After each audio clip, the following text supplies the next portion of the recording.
On the other hand, learned counsel representing the accused has assailed the case of the prosecution by arguing that no motive has been established by the prosecution in this case, in as much as there is no evidence led by the prosecution establishing the fact that the mother of the accused was having an illicit relationship with the deceased 10 years prior to the occurrence stop.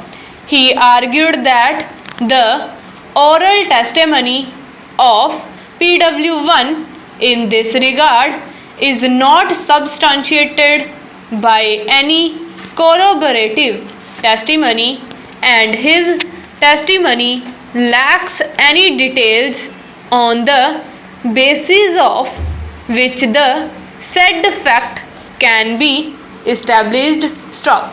It was then argued that the entire case of the prosecution is based on circumstantial evidence and or extrajudicial confession which lacks any corroboration. Stop.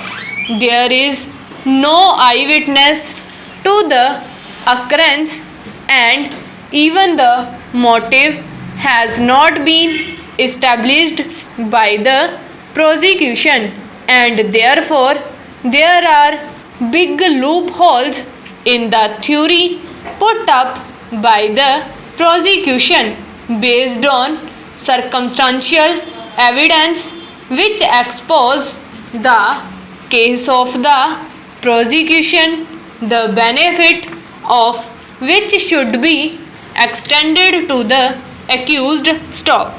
The next argument of learned defense counsel advanced is based on the testimony of PW1 and PW12 to the effect that both the witnesses have made material improvements while deposing in court, in as much as they have named the accused to be the assailant, whereas in their statements recorded by the police it has been stated that some unknown person has committed the murder.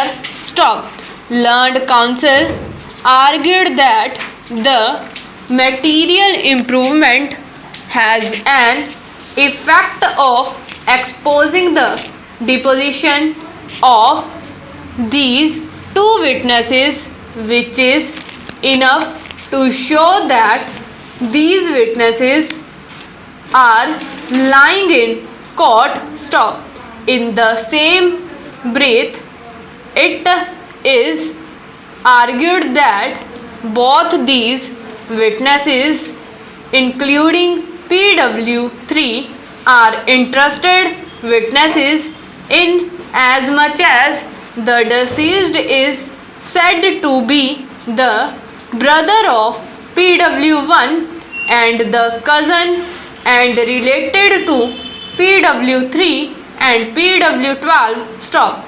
Learned counsel argued that there was a land dispute between the deceased and PW1, which land was being cultivated by PW3, and as such all the aforesaid witnesses are lying in court to falsely implicate the accused, as the possibility of these three witnesses being the real culprits cannot be ruled out, in as much as they have a suitable motive and were also the first persons to have detected the crime. Full stop.